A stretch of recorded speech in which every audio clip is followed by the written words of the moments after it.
just does not, to me, translate into what it should be for playoff basketball. And I'm very concerned about that style of play in playoff basketball. And also, you say, hey, Dallas needs another star. Who wants to play with that? I mean, Jalen Brunson decided he didn't want to. Yeah. I know this is the Jalen Brunson revenge game, 60, 20, and 10. I mean, goodness. I mean, they gave it to your boy. But I'm just saying, who wants to play with that style? If Luka has to expand his game, I'd love to see some of the numbers kind of shift a little bit, and for Luka to get a lot off cuts, off ball movement, right. And to play like that long term. That takes nothing away from the historic numbers that we saw in this particular game. And I mean, it's just miraculous, especially those last 35 seconds. The last 35 seconds of that game were historic and classic. Yeah. So all respect to Luka. I just personally, you saw what the Warriors did last year. And what did the Warriors do in the last playoffs? They held the Greg Popovich philosophy, which is let Luka get his and give nobody else theirs. There you go.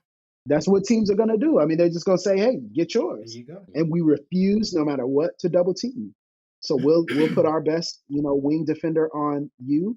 He'll get abused. He'll get his stuff taken. He'll get put on skates, all the above, and you'll get some good highlights and some stank faces. But your teammates will not get going. And when you need them to knock down shots, they will not be able to knock down shots in crucial moments. Yeah. To you, Savon, what did you kind of think about this performance, and also, the state of the Mavericks? We talked about at times them not kind of being as consistent in close games and late games. And even though he had a phenomenal historic performance there, these types of games aren't going to always be able to kind of go in their favor. I think it's exactly what Tyler said. That's not what they need as a team. Luka is going to get it. You could tell 60 points. Okay, that's cool. You could tell how tired he was mentally and physically. He can't do that every game. He cannot. And I think we should give James Harden his roses, because James Harden did that exact game a couple times for a month and a half consistently, and was doing it with repetition. So Luka is not built like that.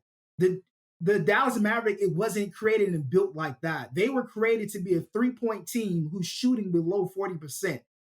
We talked about this a couple weeks ago. Their free throws is another reason why they're not top in the conference. Luka can do all that, but he cannot help his teammates by getting 60 points. He has to be a point guard, which is a facilitator first. Yes, he had like 9 assists, but more. I'm with Tyler. Even that out a little bit. If you got 20, 15, 3, I'm okay with that. You're spreading the ball out. Now you get into 3-point shooters in position to knock down threes. Now they're hot. Now you can feed. Now you can play the 1-2 game. Now you can step back, dribble, step back. You can do all that. But for the life of this ball club, Luka can't get 60. Well, but what I will say to that point, though, Savon, is I completely agree. I think if you look even at game 2 of last year's Western Conference Finals, what happened? Dallas was most dangerous against Golden State when Dorian Finney-Smith and Reggie Bullock and Dinwiddie and Brunson were all hitting. Yes. Yeah. And they were all hitting. And in that first half of game 2, they looked scary, and they had the Warriors on the ropes. And then the Warriors came back and did what they did. But we also have to talk about this. We talk about Dallas moving forward. 2 things I think are important to note. Luka keeps carrying this load. They are 1 month Luka absence. A Luka absence for a month knocks him out of the playoffs. Yeah. They're gone. Now, it's not the same with the Warriors. The Warriors can survive Steph Curry being out for an extended period of time. The Mavericks cannot. They're not built like that. And then I think we have to acknowledge this, which is I think Jason Kidd is limited as a coach. I know everyone wants to talk about how great he was in the playoffs last year. Okay. But I'm going to tell you all, I think he is limited as a coach. And I think if you look at some of the late game execution of that team, Jason Kidd, in terms of the sets that they're running at end of game, there was this really fascinating tweet video where I think it was the Bucks were playing the Mavericks, and the Bucks knew the play the Mavericks were getting ready to run. And Luka could tell, and Luka was trying not to get them to run that play. and they didn't even get a shot off, or they got like a wild shot off or whatever at the end of that game. And it's like everything is so predictable. Yeah, yeah.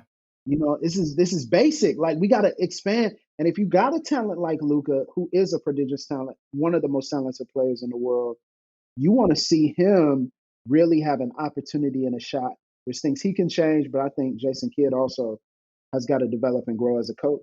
See, accountability, I like that. I didn't even think about going after Jason Kidd. Yeah.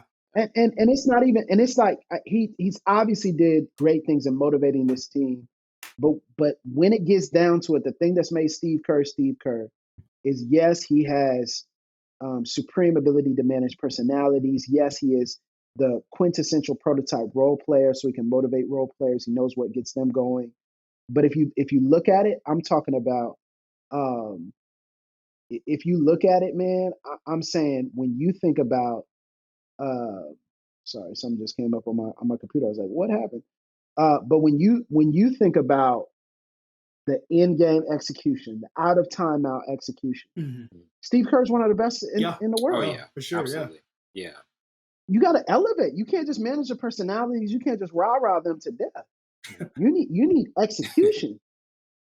And Steve Kerr is an execution coach. Yeah. And he executes very well. Same thing with Eric Spoelstra. Yeah. Right? Like you got to raise your level here. Ty Lue. I mean, we're talking about, these are the upper echelon coaches who can manage that talent. If you don't, Luka's going to be demanding a trade in 2 years because he can't get past the second round of the playoffs. Yeah. And now getting into kind of the Nets' recent success and kind of some of the biggest reasons for it. They've won 10 straight after their 1-point win versus the Hawks, and kind of are currently second in the East. Like, KD has had one of like his best seasons in a while. He's consistent every year, but he's even stepped it up on a two-way level. Looking at this Nets team though, Tyler, because like this is a team that had so much like drama circulating around it, so much uncertainty, and the fact that now, almost heading into the new year, they're second in the East and clicking at every level. Like what stands out to you about this, and does it kind of surprise you at all? No, I mean, when you took into account this type of talent, this is what we expected from them. They're going to figure this thing out, and they're going to figure out how to get on a run. Now, that's not to say they're going to have ultimate playoff success. I think they may have some more challenges in the playoff as other teams in the East get healthy. Yeah. But they look phenomenal right now. Jacques Vaughn's hitting all the right points as a coach. When you take into account, again, we're talking about accountability. Steve Nash, another point guard head coach, stepping into that particular job. He couldn't hack it, couldn't last. And you got Jacques Vaughn stepping in, and Jacques Vaughn is kind of really getting inside what needs to happen with this team. And I think what is really impressive is he's definitely playing, I think, a little bit better to KD and Kyrie's strengths, and also drawing out of them a sense of leadership that I think they've needed for a while that's been missing. So the Nets look really good. There's no way around it, especially when you have, TJ Warren and some others, that are clicking. When they start clicking, then the Nets team starts to really spread this wealth around offensively. And I think that's a big thing is they're slowing the game down. They're actually getting into sets. They're really getting space for KD and Kyrie to work. And has KD looked better? I don't know, man. KD is reminding me of that 2017, 2018 Warriors KD. I mean, he's looking special this year. So I'm looking forward to see who they match up with. Who knows what happens in the playoffs? I think we can't even talk playoffs after All-Star break, really, I feel like. But, I definitely think they have a really good shot in the East. Absolutely. To you, Savon, like what has impressed you the most about this Brooklyn team, and kind of like how they're putting the pieces together with a new coach and really looking like a formidable team in the East right now? No distractions. That's what it is. No distractions. KD is not doing what he's doing in the summer, so they can't play on Christmas Day. Kyrie is not doing the vaccination and all this anti-Semitic stuff, and Steve Nash is gone, general manager. Like, they're cleaning shop. They're getting back to the fundamentals of basketball. And we know this roster is star-studded, especially with Kyrie and KD, but we already know how special these guys can be. And for an assistant coach to be head coach and understand, let star players be star players, he's letting them play basketball, like pick up basketball. He's getting into sets, like Tyler said, running the offense actually running an offense, just not calling the play and doing isolation. Okay, come on now. Yeah. What are we doing? And they're playing defense. So true. They're playing defense. They're playing Right. team basketball. And I think when Steve Nash was fired, they came to whoever, like, I go, you go, whatever. I think the team came together and was like, hey, we got to get back to basketball. Everybody's looking at us. We know what we can do. And they're getting back to the fundamentals of basketball, and they're gelling. And KD does look really good. KD looks, man, like he's coming out of Texas. Supersonic. Yes. He looks good. Yes. Like he's confident. Like it's out, no distraction. That's the best thing for KD and Kyrie. And we all know what Kyrie can do when he has no distraction. He's focusing on basketball. Absolutely. I will say this, Wellington. I feel like this is a little bit akin. I'm not necessarily saying it'll be the same outcome. This feels a lot like Jaylen Brown and Jason Tatum figuring it out last year. Oh yeah. Right? Yeah. At a certain point they clicked. Yeah, that's a good point. And then they went on that run. And then, the Celtics looked unbeatable. It feels a little bit like that. Now, I think I'd still favor the Bucks and the Celtics out of the East. But I think when you take a look at KD and Kyrie, when they're operating on all cylinders and they're playing defense, they're a tough out for anybody. Yeah. They're almost impossible to beat, really, when they're that good. To you, Tyler, what's the best version of KD you've ever seen, though? Like, if you, like, looking back, like what would you say, like, this is the best? Because I feel as though that first year in Golden State, he just was like 2017 finals. Yeah. 2017 finals, was without a doubt. That first year, I'll just say, I mean, if y'all haven't in a while, I do it sometimes just to have those memories. I remember where I was the first half of that 2017 game one. Yes. With the KD Warriors versus fully loaded LeBron, Kyrie, Cavs. And that first half, the highest level of basketball, Steph recently said that's the highest level of basketball ever. He said nobody can convince him that any other particular moment people were playing a higher level of basketball. Yeah. And I think throughout that entire series, I mean, KD was just unstoppable. He was just a man on a mission. And he was free. He was free not to have to worry about the leadership load. Yeah. Steph had that. Free not to have to worry about quarterbacking the defense. Dre had that. Free not to have to worry about whether or not I can trust the role players. You got Klay Thompson. You got Andre Iguodala. He was just free. And I think at that point, he was playing on that stacked team, and he really came into his own. But I think this year he's getting close to that level. Yeah. And when it comes down to the playoffs, who knows what's going to happen? Absolutely. And then of course we can't help but mention his Bucks series. Of course, he was my goodness, a few years ago against the Bucks. With James Harden nursing an injury, Kyrie getting out of the series because of injury. That's up there. That's definitely up there for sure. Definitely. And now getting into kind of where the Nuggets currently stand in the West. They're currently second. Jokic is making a case for just another spectacular a year. The team is looking more healthy. And with this roster, I mean, they have so much talent, a lot of depth. Tyler, how do you feel about this team, kind of like where they stand, and do you feel as though this can be like a real threat deep into the postseason, which I wonder if you actually believe? No, I'm not. So I'm not opposed to it. I just, I mean, cool, this regular season, cool, get y'all licks in, man. Get y'all wins up. That's what's up. But I mean, I think Denver looks good. I think if you're asking, we had talked about before, the most complete team in the West. I think the most complete team in the West has been New Orleans. Yeah. I think they've been the team that has been, looking scary from a depth standpoint, from an energy standpoint, youth standpoint. And they play in a little bit different of a way. I think for Denver to be that type of team, you need that two-headed monster. You need Jamal Murray to be Jamal Murray. Yeah. And Jamal Murray just isn't Jamal Murray yet. And, hey, coming off those, catastrophic injury, you don't expect that yet. Right. But at a certain point, he's going to have to be Jamal Murray that we saw in the bubble, Jamal Murray that we've seen in the playoffs. Yeah. If we don't see that Jamal Murray, Denver is going to be a really good story. And they're looking at a first or second round exit, because people have to understand, that because of how tight things are, you cannot take any matchup for granted in these playoffs. Anybody could end up playing anybody. Right. You've got the Warriors and the Clippers lurking around down near your 6, 7, 8 range, potentially playing range. And if you're the Denver Nuggets, you don't want to play either of those teams in the first round of the playoffs. If you're the Memphis Grizzlies, you don't want to play the Warriors first round of the playoffs. Everyone has it's parity now. And I think the Warriors and the Clippers will normalize, get up to the 5th, 6th seed, 4th seed, 3rd seed potentially, because everything's so bunched up. But Denver's got to remain vigilant because you never know that first round matchup. Maybe Denver ends up playing the Mavericks, right?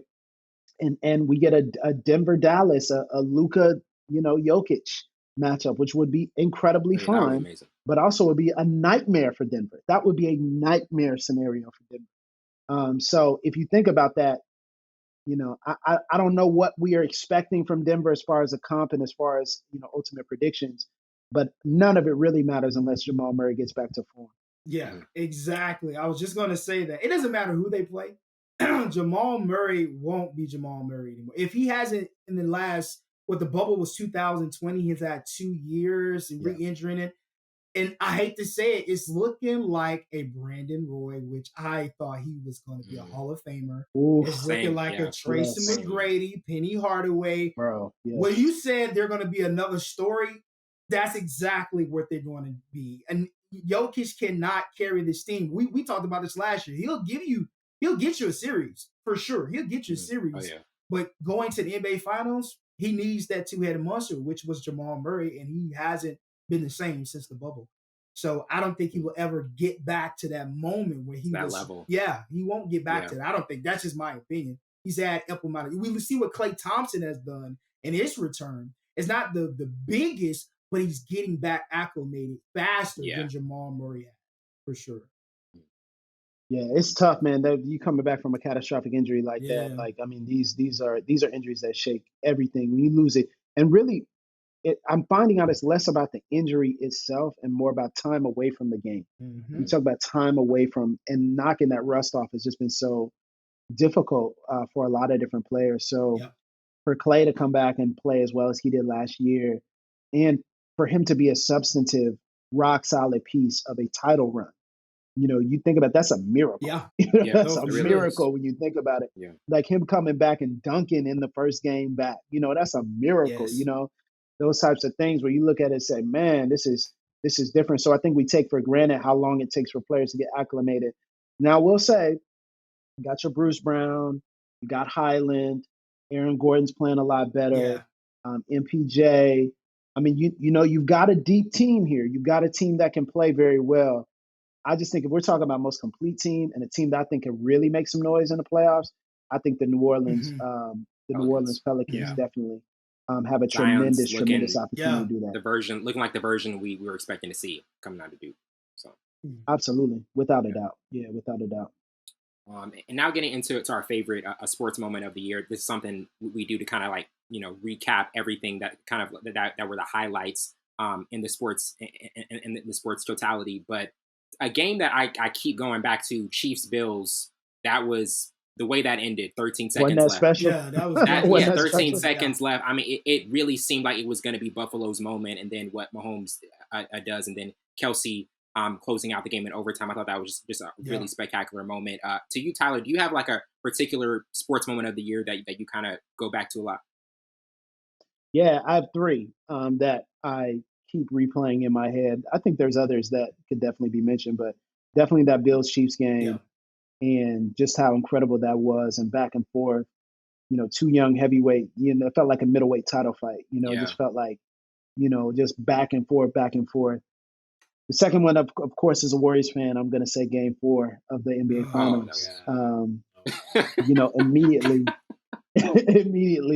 when you take, for example, Steph Curry coming off of the ankle twist, coming off of the smirk at the end of Game 3 in the fourth quarter, the psycho smirk, as I like to call it, where he's like, "Nah, I'm about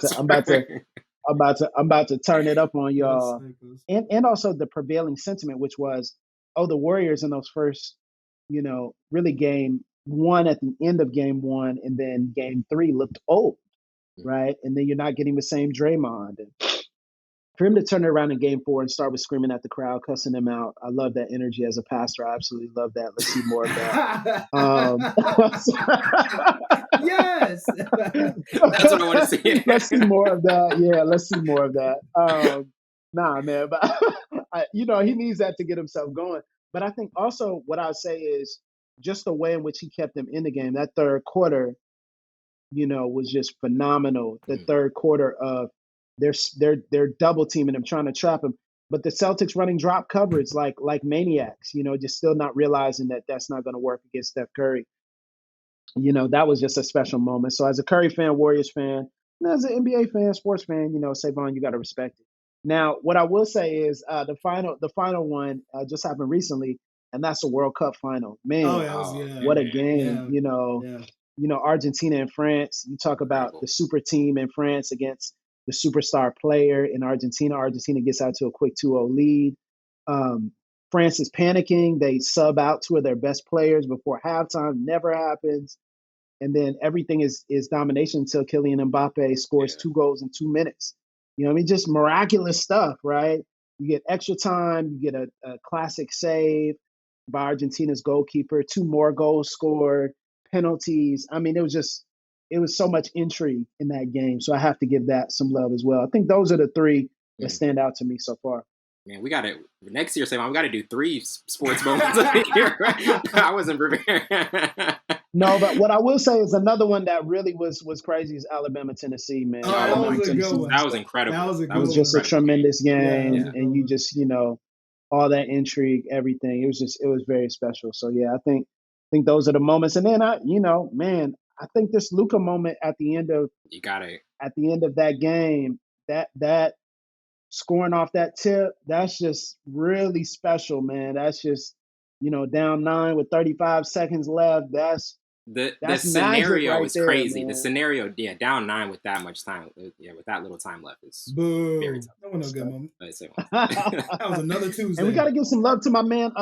The debut of Victor Wembanyama, man. Like I think 7'4" KD / Nice.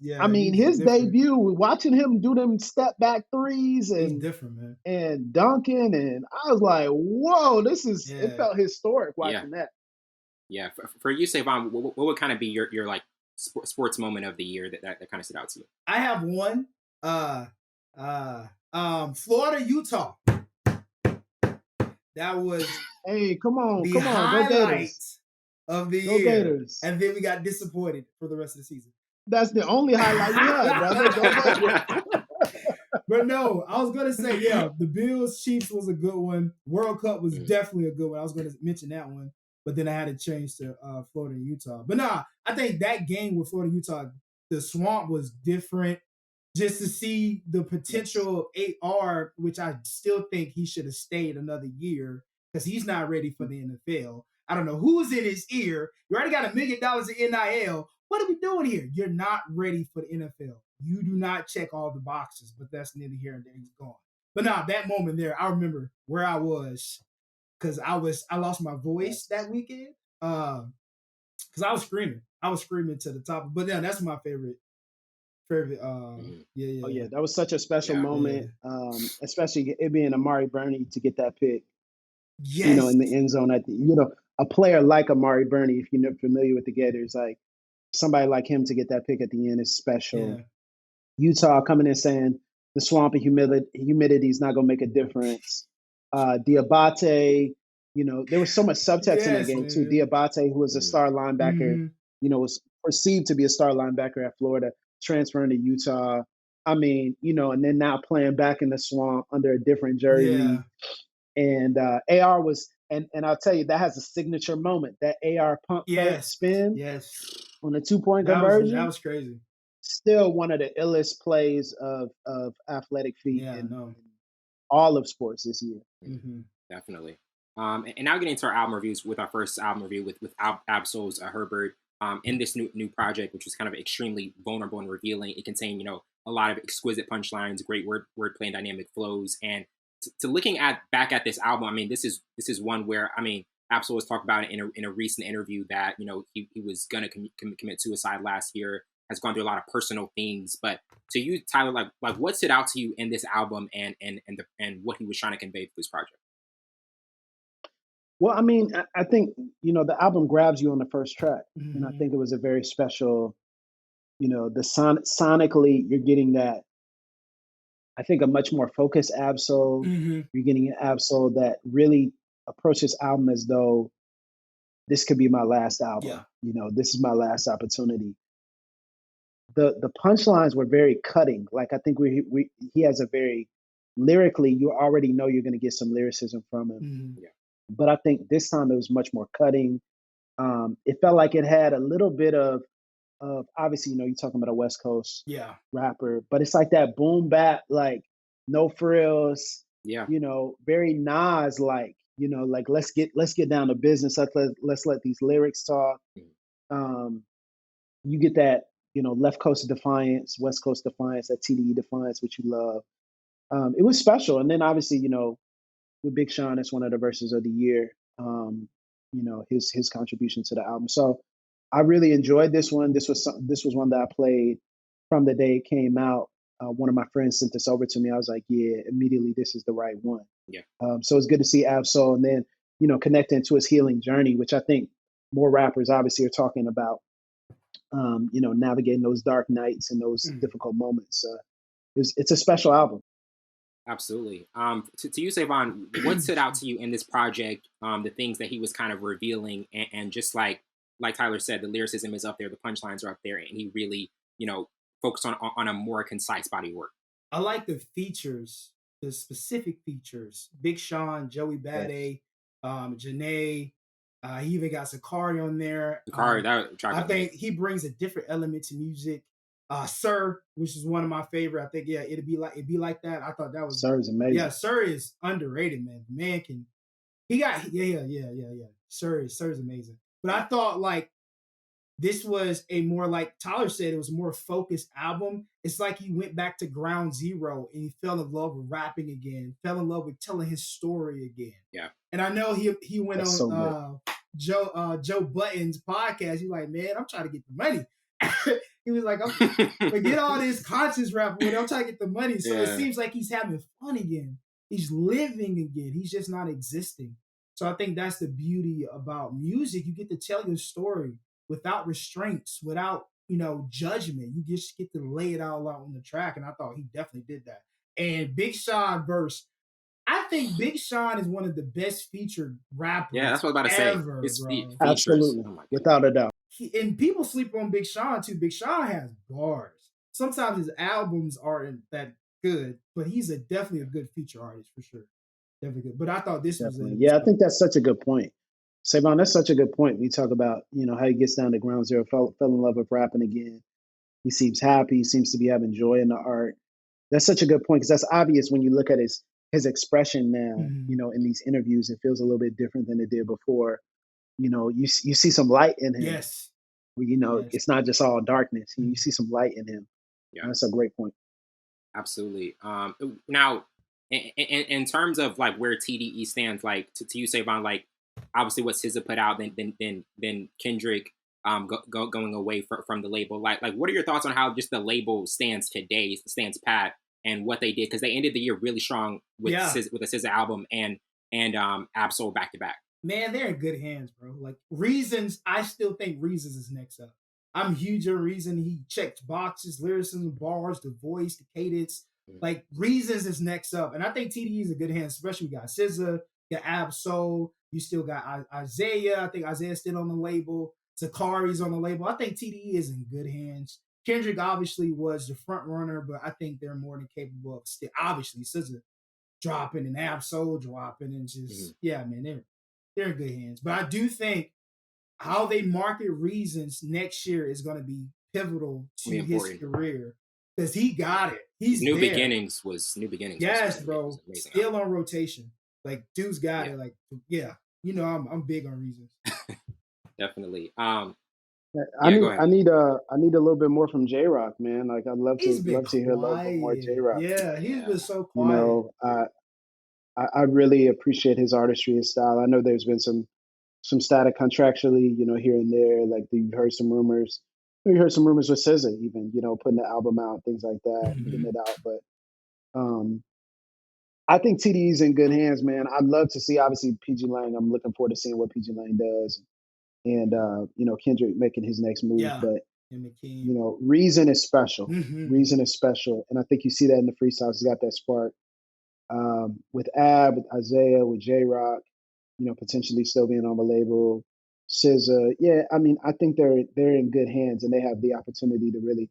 I think now we need to consider SZA one of those top artists. I mean, she's batting 2 for 2 on these albums. Yeah, you know, I think 2 for 2. we need to start considering her. Mhm. We start putting her up there. Mhm. You know, she's a star. She's a star. You know, so I think they've expertly timed her release on the back end of Kendrick's departure as her being the opportunity that now have the centerpiece bedrock foundational role in TDE. And then I think there's a number of different rappers that can uphold that as well. But I hope they don't fumble Reason's career, man. He needs a solid release. Yes. He needs a lot of attention. He needs some well-timed features. We need to see more from him in 2023 for TDE to be what it's supposed to be. Mm-hmm. Yeah, definitely. And now getting into Little Simz, No Thank You review, and her new follow-up to her 2021 album, Sometimes I Might Be Introvert. You know, she really delivers a concise project and one that kind of highlighted her brilliance and depth, along with having, you know, riveting emotions. To you, Tyler, like, what stood out to you about this album? Some people said, like, she kind of has a Lauryn Hill feel to her in some of her music, some of her soundscapes. But what were kind of the main things that stood out to you? Yeah, definitely. It's been a struggle to get into Lil Simz, and I'm not saying that's not because I don't like her. It's been a struggle, man. It's been a struggle, and I think what? I'm just being honest. He's being honest. Man. That's what we wanted. Full scope. No, it was like the setup, bro. Like, I thought he was gonna go to a whole bro. different direction. Sorry. Yeah, you thought I was gonna be like, yeah, you know, like Lauryn Hill. Yes. No.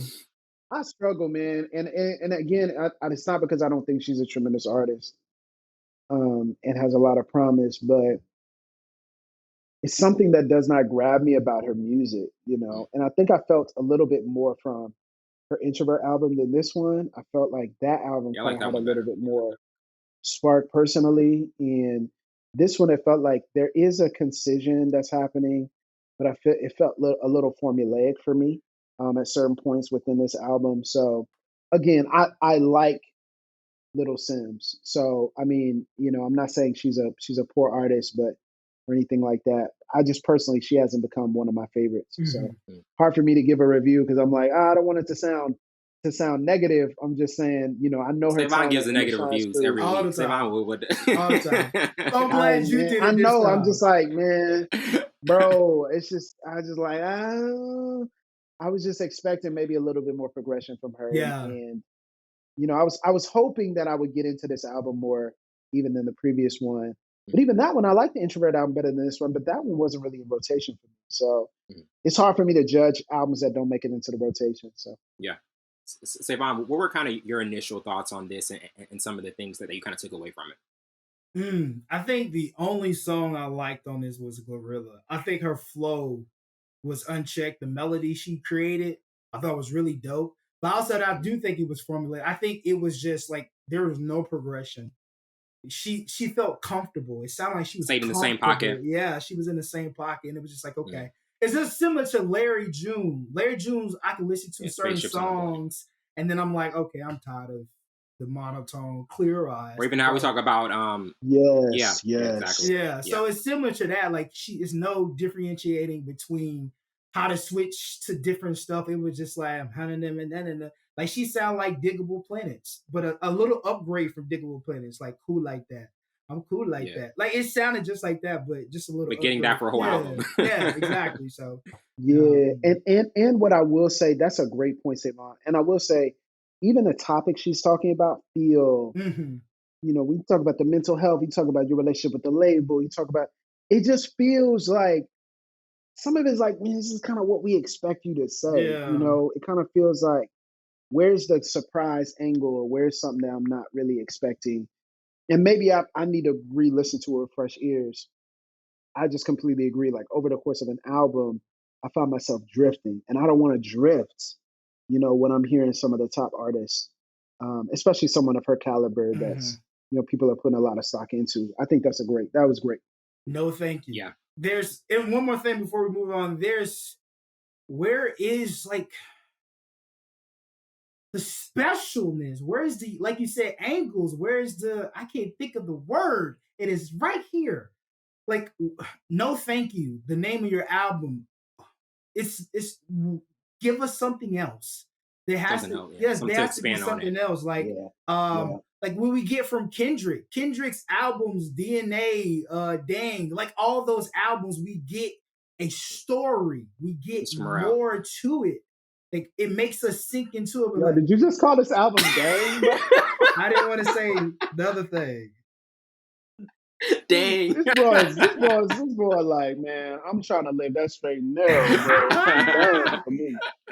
I said, wow. We got kids that boy watching this. extensive album title. We call it Dang. Oh yeah, it's called Dang on Full Scope. And look, I didn't think It's anybody not was going to bad. catch that though. I thought we were just going to move past it and just like, okay. I was like, nah, I gotta call that out. He was like, you just called the album Dang. It's okay, brother. All right. Oh, that's funny, bro. No, I agree with you. I think we need that, and I think artists have to understand also. This is what I feel about television, movies. There's so much content now. Mm-hmm. There are so many shows. Yeah. You know, there are so many movies. There's so much music. You got to make it worth my time. You cannot play with my time. Perfect point. You know, like, perfect point. And I'm not saying that she's not putting forth effort or anything like that. And I think there's a lot of creativity in what she does. It's just something that's missing for me. And it could just end up being, hey, it's not for me personally, but I want artists to take a lot of risk and really try to deliver something that's that it factor, that it factor, and kind of give us a different angle. So yeah, absolutely. And getting to our throwback review, kind of with D'Angelo's The Messiah. This is obviously an album that is stood the test of time for so many years. The talent and just kind of like the messages that are brought throughout this project have kind of been able to like overplay for years and years. And it's rare to get albums like this even today. For certain artists that we look from, but to you, Tyler, like looking back at this project and even like how you view it now, like what stands out to you now, and even what it was back then. Well, this album is in my top 5 ever. I believe that people have 5 albums. I believe that you can figure out someone's music taste in their 5 defining albums, right? Mm. And this is definitely one of the 5 top defining albums. It's one of my favorite albums of all time. And if people remember Black Messiah, you have to remember it came out in December of 2014. And this is right after, Mike Brown was killed. This is right after we found out about Eric Garner. Mm. This was protest music. This was music that we needed to hear. This is at the height and the zenith, what kind of is becoming the liftoff of the Black Lives Matter movement. And, the conversation is in all of our ears. Mm-hmm. And for D'Angelo to drop an album like this, after so many years of absence, it was indescribable to hear kind of the pressure that this album placed upon our ears, but also the sense of relief. Like D'Angelo intersperses a lot of, anger and intensity. Mm-hmm. and then leaves that place and then goes into peaceful moments. So you take, for example, like the contrast between something like 1,000 Deaths or The Charade, right? And, then you get into Really Love and Prayer Till It's Done. I mean, man, it's just Betray My Heart, Another Life. I mean, this is a classic album, as are all the albums that D'Angelo gives mm-hmm. us. But it felt like he gave us this gift right when we needed it. And I love when artists recognize moments, right? Because he recognized this is when we needed this album. Mm-hmm. When we're in the streets, protesting, marching, people outside of Ferguson, in St. Louis, in New York, we're having these conversations. There's so much pressure in the world. Mm. We need Black Messiah right now. Right. And he recognizes that, gives us that. And I can't say enough about how much this album has shaped my view of music, how I listen to it, and how I appreciate it. Definitely. To you, Savon, like what are your thoughts looking back at this project? And obviously, like Tyler said, it dropped at the perfect time, a moment, a time capsule when people really needed it the most, and it delivered what everybody was really kind of needing at the moment. Dominic is everything for this album. And I'm so used to hearing a different style of D'Angelo, but it still had its enriched DNA of what he did in the 90s. But to be able to implement that into a different sound and when we needed it the most, like Tyler said, and to be able to get other people like-mindedness like Questlove, who I'm a big fan of Questlove. Oh yeah. He's part of the Vanguard. He's one of he's the drummer for the Vanguard. And just to be able to the message, again, we just talked about Little Simz and No Thank You, but this had a message and it was a good, well-rounded album. It made you think, it made you angry, it made you feel, it made you want to, it made you want to do things. So I thought this album was very beautiful. And then, D'Angelo can sing his butt off. And I think the arrangements were pretty good. And Questlove was killing it on the drums. But I don't know if he did this album live after he dropped it, but I would love to hear this album live. Like, live. Bro, he did, man. He did? So right after this, I got married, right? So this is right around the time I got married. And bro, like this is why I joke and I laugh about, dang and all that. But man, we got to be free because, man, I was like, I need to go get them tickets to see D'Angelo at Tabernacle in ATL. Bro, and I was like, babe, we got to do it. We got to do it. No, I think it was in Birmingham. But it all ended up working out because I was so upset that we didn't get those tickets. I was like, I don't care who sees me at this concert. I'm going to his D'Angelo concert. But it all worked out because it was snowed in, so it was the concert ended up getting canceled. So it would have been more hurt for me to drive all the way up there and not be able to experience it and then be stuck in snow. But yeah, the Vanguard, man, there's no band like it, bro. There's no band like it. It's special, and I think D'Angelo's essence. I would actually recommend for people, if you haven't read the book Dilettante by Dan Charnas. Dilettante is a book to read because it talks about how Jay Dilla kind of interacted with Questlove and D'Angelo and kind of built this sound, and how they would just spend hours together just rocking, just hours rocking in the studio. So check out Dilettante for more D'Angelo love because that's a once in a generation artist right there. I literally just listened to Jay Dilla's Donuts for the first time ever. Really? Bro. Wow. Welcome. Welcome to music, man.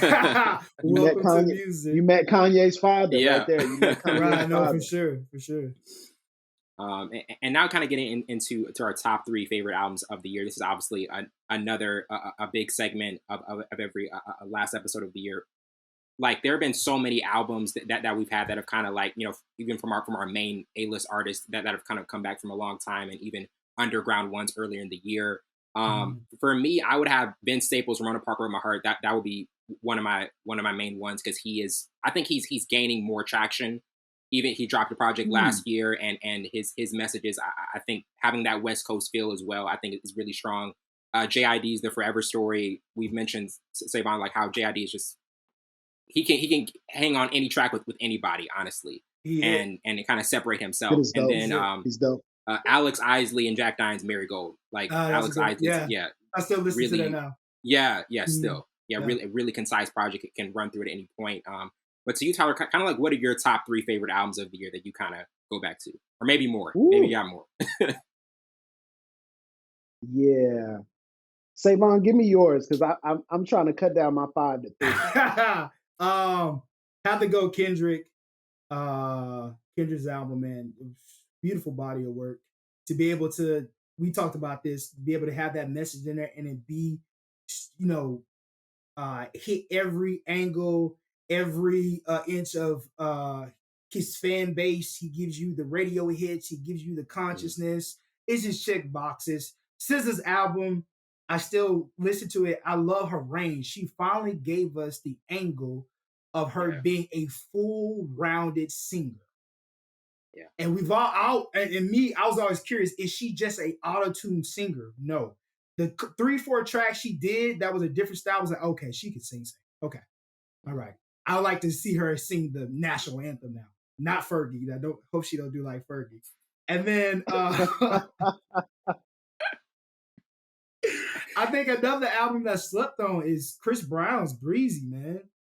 It was 20-some songs, but every one of them hit. Like I tried to find something bad with it, but I just couldn't. So I tried to do I did R&B and rap, but it was a couple that were really good. J.I.D's album was definitely in my top 5 of the year, but those 3 I listened to more often than the other 2.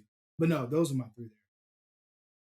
It's a good list. Yeah, I think I would say one that I loved, if y'all haven't heard of Red Hands Band. Red Hands has an album called The Family. Ooh, let me go to add that. And the Family album, Red Hands, is dope. It's kind of like a gospel funk type feel, and they just have a super dope vibe. So I think, Savon, you would really love that album. So if you haven't heard of Red Hands, definitely download their latest album. Well, man, Candy Drip by Lucky Day. Oh yeah, I was a big fan. That Candy Drip album was that Candy Drip album. Too commercial. I loved it. I felt it. I loved it. I thought it was great. I felt like, Lucky Day was Lucky Day on the album. And another one I really enjoyed was Moonchild's album, Starfruit. Yes. Yeah. So that album is incredibly special. And the way she like whispers on the track, but also like it's very intimate, kind of that sound. So that one was amazing. And then final, I got to give a couple of shouts out to 2 more, but Black Radio 3 by Robert Glasper. That one really touched me. It wasn't necessarily an album that I expected to, but that one really got to me and I really enjoyed that one. And then Beyonce Renaissance. I think that album it's one of the most memorable listens. We talk about a first listen to an album. It's one of the most memorable listens. And some of the stuff that she does on these tracks, I'm like, man, she is really pushing the envelope as an artist, developing new sounds, really testing her own voice. I really enjoyed that album. And then, obviously Kendrick's up there as well. But Kendrick was a hard album to listen to. So he's got those moments that you never forget. Like it was hard just because of content. It was just hard because of content. It was just a heavy album. But when you talk about Count Me Out and N95 and Mr. Morale, like those are just some gems. Those are the ones that you can get. But I'm just not trying to hear, what's that joint that he did where they was cussing each other out? We Belong Together or something like that. That's one of my favorites. Sorry. Oh. Yeah, like you sitting there just seeing them cussing, hearing them cussing together. Dang. I'm just like, how you got that Jay-Z gif of Jay-Z, like, he's like, that's how I felt. I was like, oh no. So, and then Mother Sober, like, you did it, you broke the cycle. I'm like, oh my gosh, like, I am not your savior, bro. I don't want to be crying every time I listen to this album. So, but it's a special album. It might actually end up being Kendrick's best album, in terms of an actual project. But it's just not my personal favorite Kendrick album. But it definitely deserves a mention. Definitely. We're gonna take a quick break and we'll be right back with our movie review of Pride.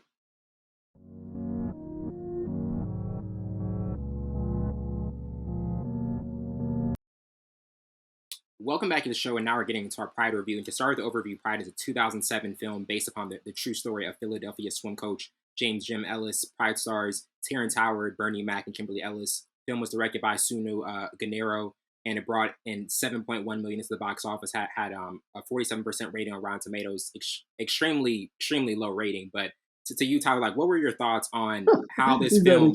That rating low. That rating is bad. It's a bad rating. It is a bad. We talk about this all the time. Rotten Tomatoes, the way they rate their films is all over the place. But to you, it's just an aggregate of all the reviews. So Rotten Tomatoes only means so much unless you count the aggregate views of everyone. So but like looking at this film, I mean, with what it contained, a stellar Terrance Howard performance and really portraying the characters with a deep sense of flawed humanity and redemptive quality. What were your initial thoughts on it, and what stood out to you the most? So there's only one movie that can consistently make me cry no matter when I watch it. where I see it, and that's Pride. Particularly the scene where they are competing at PDR, Mm. hosting a swim meet with a rival all-white team that is, state championship level or what have you. And, that team ends up walking out on them and, claims to have a sickness, but really they're just forfeiting so that, or they're staging, the sickness so that, they don't have to compete in the same pool as them, right? Right. So they're trying to show them up. And so they walk out, and Terrence Howard is frustrated. And then Andre stands up on the platform and raises one fist in the air, and everyone claps. And he says, "This is our house, coach." And then Yeah. everybody starts saying, "This is our house." And no, that 100%, no matter what, will always make me cry, no matter where I am or what stage of life I'm in. But I think the film is really a triumph because it's not the biggest film. It's not the most, uh, Award winning. award-winning film. It's not the blockbuster. But when you talk about someone like Jim Ellis deserved a movie like this. Mm. And, that's a coach that deserves to be highlighted in film lore. Was. Yeah. And so for me, the fact that this really happened and it was based upon a real character who taught, black students and black at-risk youth how to swim and make something of their lives and keep them in structured activity, keep them disciplined, protect them from the outside world, protect them and give them dignity in the midst of racism.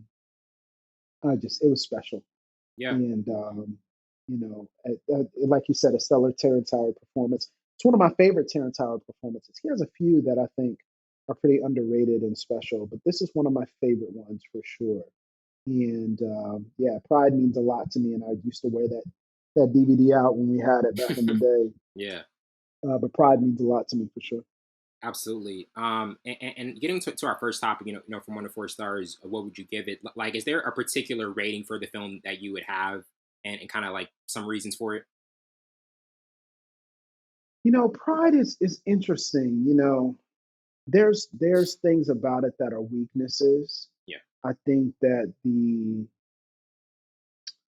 overall pacing and flow of the film and the interspersing of the comedy and drama can maybe be a little bit better tied together. I think some of the film doesn't have as much explanation as it should. But once the movie gets going, I think it really sets and establishes its own pace. And I really think we have to look at this through the lens of Black cinema and Black art, which is to provide representation, which is important, though a limited concept, it is important, to highlight a Black historical figure that would typically not be seen in our history books or heard from, to acknowledge inequity and injustice of a systemic nature, that this is systemic inequity and injustice that will cause for Black swimmers to be treated differently than white swimmers and to not have the same access and opportunity. But then also to celebrate Black triumph, not so much, there's obviously Black resilience, but there's resilience can sometimes become a trope in Hollywood. Like Black people have to go through the mud to, get through and all that. They have to be self-effacing and forgive. It can become tropey. But I think what I appreciate and enjoy is how this highlighted Black triumph and the conquering of something.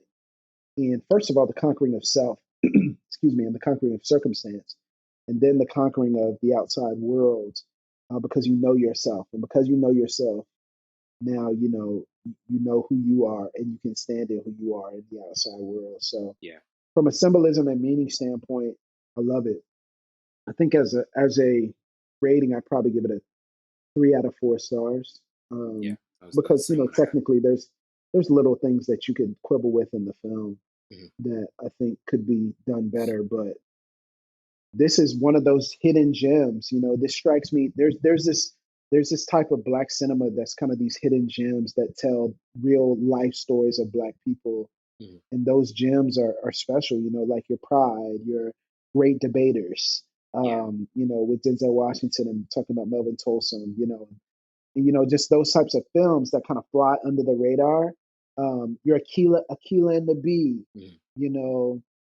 just those films that don't have those huge releases, but feature burgeoning, budding Black actors. Kimberly Ellis is in this film. Nate Parker is in this film. You're talking about young actors that were, kind of rising up into their own, becoming who they were. And I love seeing that these actors can also get those big roles as well, and to be seen on the big screen, maybe in a different light. And sure, it's not going to be a award-winning film or a blockbuster film, but it's still very It's a special. necessary film. Yeah, it's necessary. Yeah, I agree. Yeah, I give it 3 out of 4 stars for sure. Yeah, I would go with 3 as well. I mean, there is a formulaic feel to it, but it is really touching at times and highly entertaining. And it's definitely like we talk about Terrance Howard. He really carries a lot throughout it. Like when you look at a film like this from Terrance Howard, do you feel as though every actor kind of has that one film where it may not be the one where people talk about it as much, but it's kind of like that hidden vault of one that really resonated the most and kind of carried the most meaning, even if it didn't collect all the awards at the Oscars? Absolutely. I mean, Denzel Washington has a number of these, with Great Debaters, Man on Fire. Yeah. I think this is also one of Bernie Mac's best films. I think Bernie Mac true. was so good in this film because he and Terrence Howard had an immediate chemistry. I think the chemistry between Terrence Howard and Kimberly Ellis sometimes left a little bit to be desired. But the chemistry between Bernie Mac and Terrence Howard was solid. Jim and Elston, it felt like they were really connected. It felt like they worked hard to develop that chemistry as well. And yeah, I think this is one of those Terrence Howard films that you're looking back on and you're saying, sure, nobody's going to remember this film as like, oh, this is his greatest performance ever. Yeah.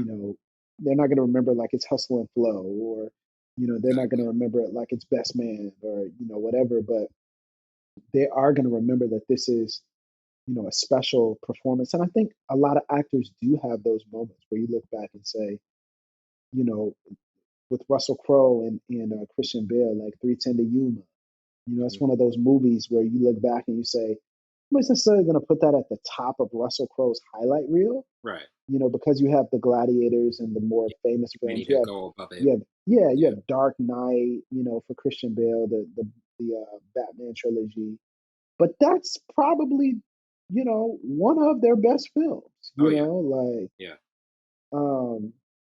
You just think about those types of films, and I love those types of films because those are those moments where people like Terrence Howard can really show their chops, can carry a film. If you talk about carrying any feature film that's greenlit by a major television or major Hollywood agency, a Hollywood company, in terms of production, that's a feat. Like, it doesn't matter what the film looks like or how many millions, like, that's hard to do. And so just seeing the blackness of this cast, and I also love the fact that it was multi-shaded too. So you have, darker skinned characters. So you're not dealing with just overt colorism. You have darker skinned characters as well represented. That was special. And then the majority of the cast being Black. It was special, man. Oh yeah, absolutely. And now getting into favorite character, for me, I would go with Andre because he really ended up being, one of the main leaders on the team. And even though he kind of wanted to detach so many times, he knew that the only, healthy choice for him was to stay on the team and for it to really save his life at the end. But to you, like overall, kind of who was like your favorite character in this movie? Yeah, I mean, Bernie Mac's character, Elston, is kind of an obvious one, but I think Reggie would be my favorite character. I think Reggie and how he deals with his speech impediment, how he struggles with finding himself, how he's frail and weak, but finds identity and then ultimately is able to be the centerpiece of what happens near the end of the film. Yeah. That was special to me. And Andre's obviously a very likable character. All the characters are very likable, but I think Reggie stands out to me as a character. I remember when I watched that film, I remember always look forward to what Reggie's going to say. Yeah, definitely. And I mean, like he kind of had a similar role in ATL where he like not the same in the same sense, but he kind of was the picked on person in the movie. Like, do you feel as though he kind of elevated, like, not obviously those roles weren't identical, but it did have a feel of like this is the guy that's going to get pointed out the most, and it kind of has to be protected more. do you feel as though like there was kind of like a semblance of like he was in a movie like that before, and he kind of was able to bring that back in a film like this one?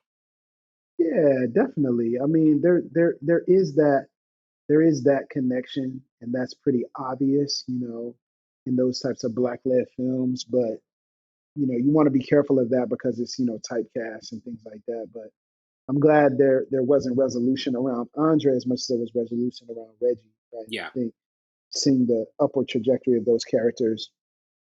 I think what was a little bit different in ATL was, Tip played more of the protective brother Yeah, figure older brother. in ATL, but you know, his brother in ATL, Evan Ross in ATL, doesn't necessarily have. He's not necessarily empowered in the same way, right? Like, Yeah. I think in Pride, there's much more of an empowerment arc for him, and there's a development arc as well, which doesn't feel like, hey, we're gonna keep protecting you. I'm gonna show up whenever you need me. Mm. More like, nah, you show up for us. Yeah. Exactly. You take the reins for us. You be the anchor for us. Um, and that was just a powerful scene of them letting him know that, near the end of the film, like you're gonna be anchored, in the championship race. Like that's just so now we empower you. Mm-hmm. Like now we give to you like the reality of no, you're stronger than what you think. There's more in you than what you know. You'd be surprised what you could accomplish when you have confidence in yourself. And that a character who's considered lesser becomes a character who is considered essential. And I love those arcs.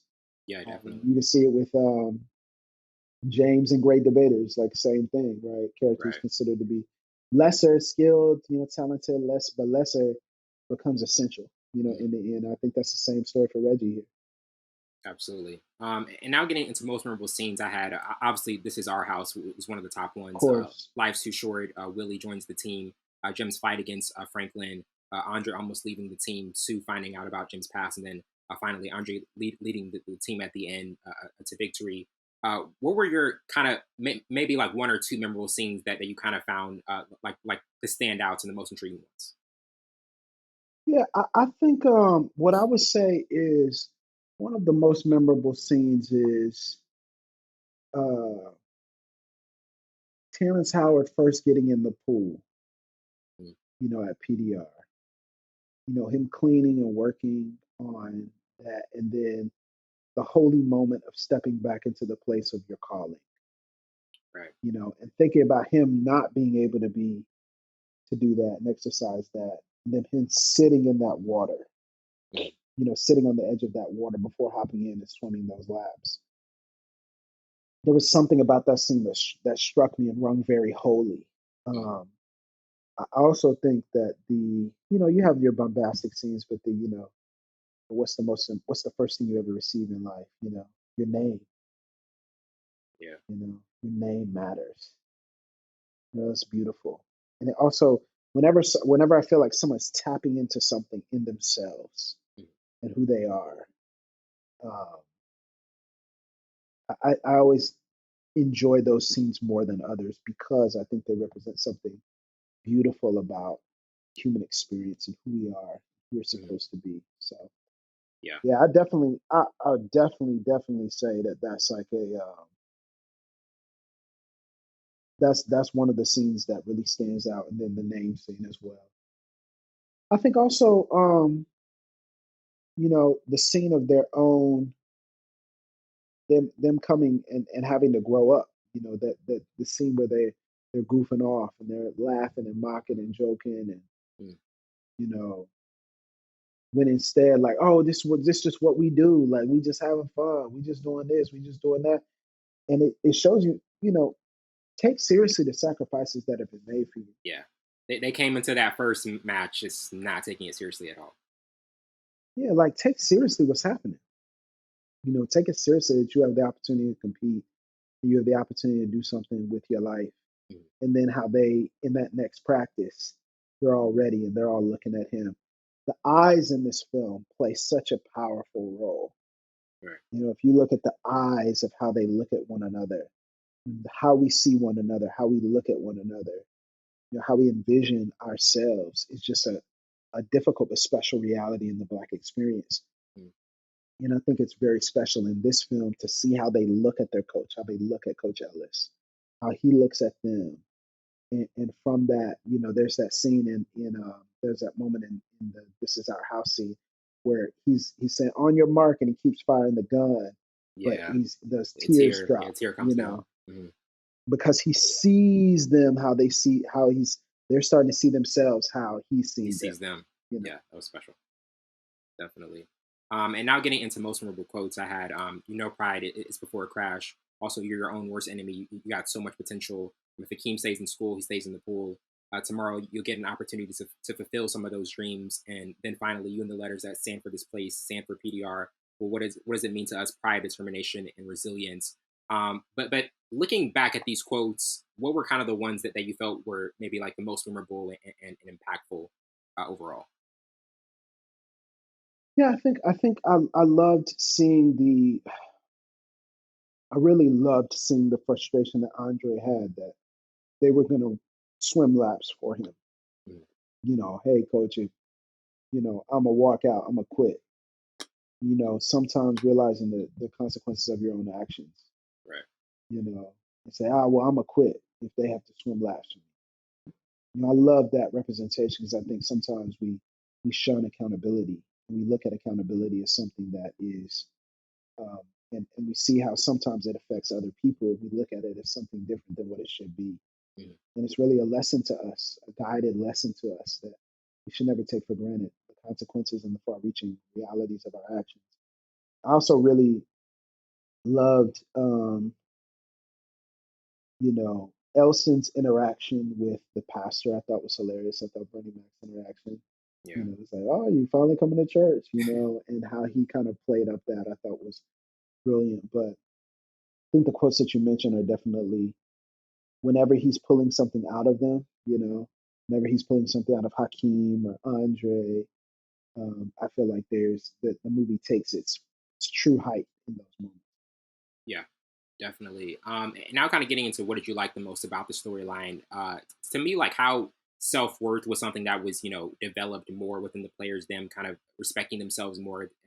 At first, it was more so like this is something that we're just going to be casual about. We have it, and then it was reinforced into them more like this. You have to appreciate the opportunity you have, like you mentioned before, and really take serious what's in front of you. But to you, like, was there a particular storyline, a particular element of the storyline that you kind of like the most?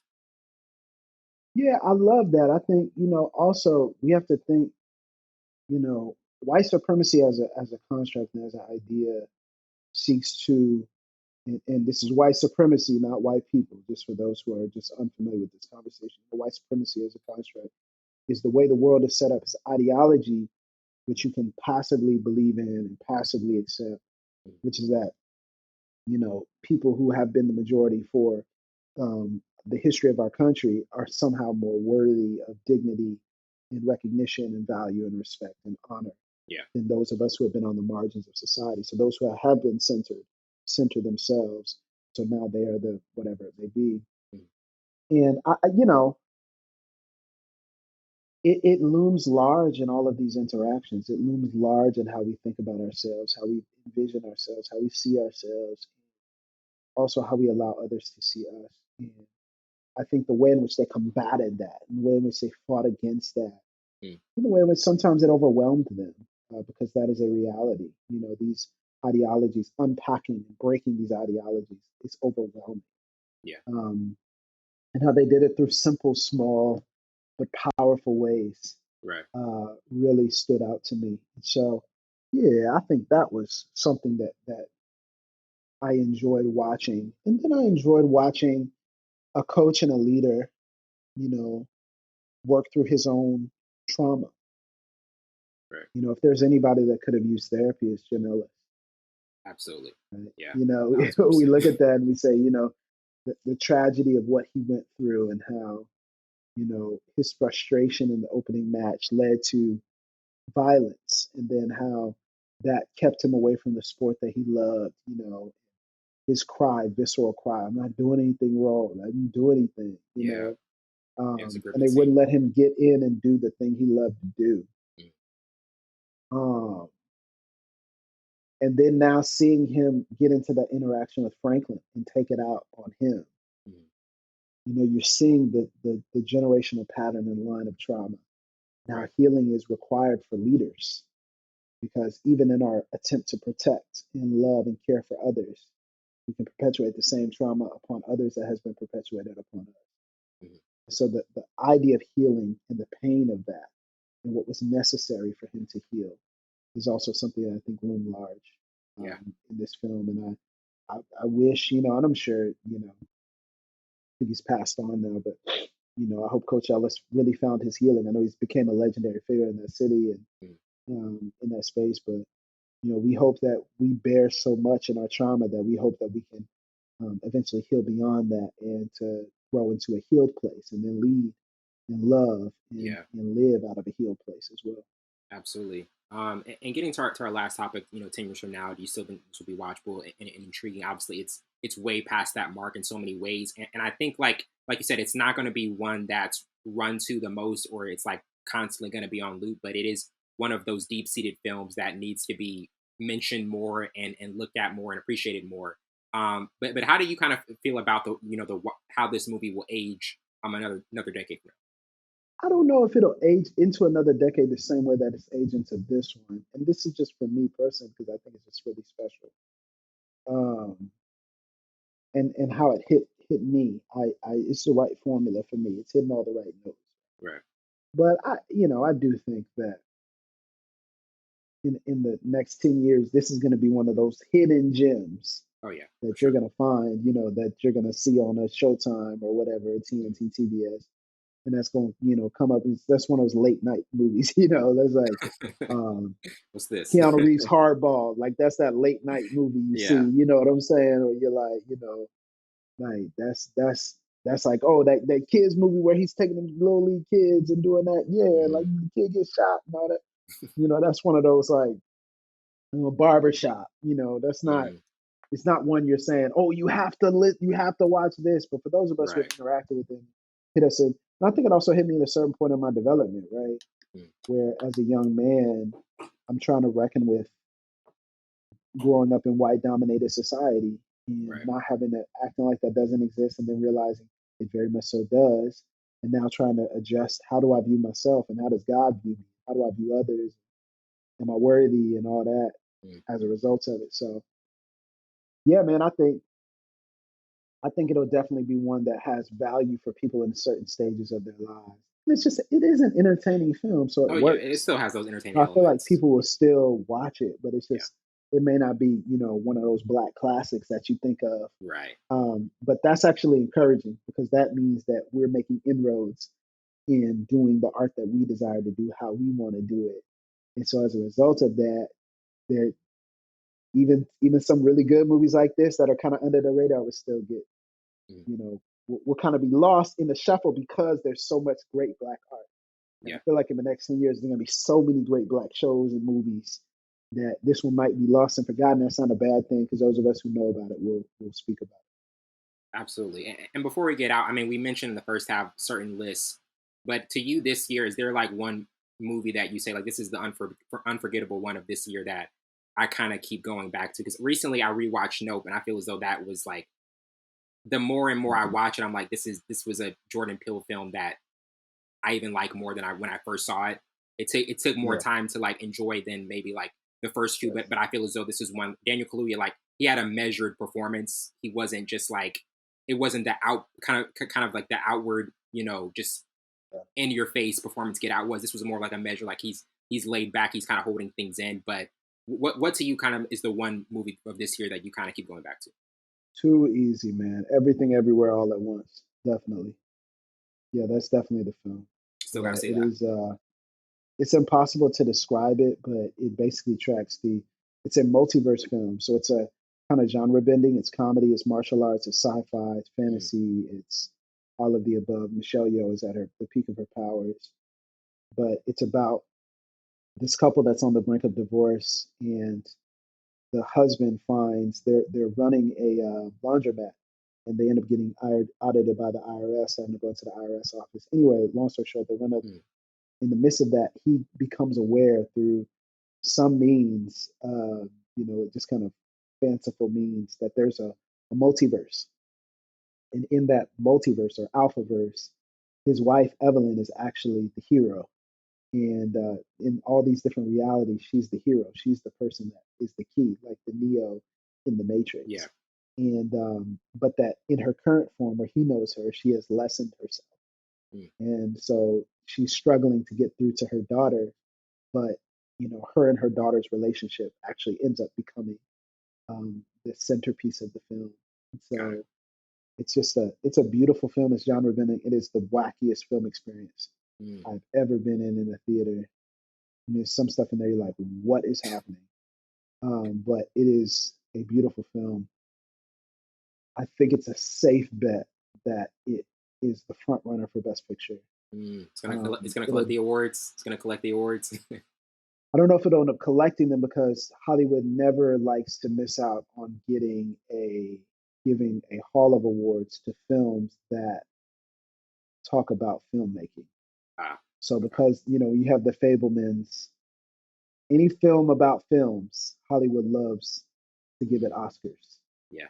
So they love that meta, Steven Spielberg directing a film about Steven Spielberg. The Once Upon a Time in Hollywood. Oscars, the Once Upon a Time in Hollywood. You're like, okay, bro, golly. So I think the Fabelmans, which I haven't seen, but I heard was really good, probably get some awards. Tar probably get some awards. It's a good year for movies, solid year for movies. I have not seen Tar, but I heard it's really good from people I trust, so I'm sure it'll get some awards. I think Top Gun Maverick will surprise some people with some awards. Avatar will get some awards.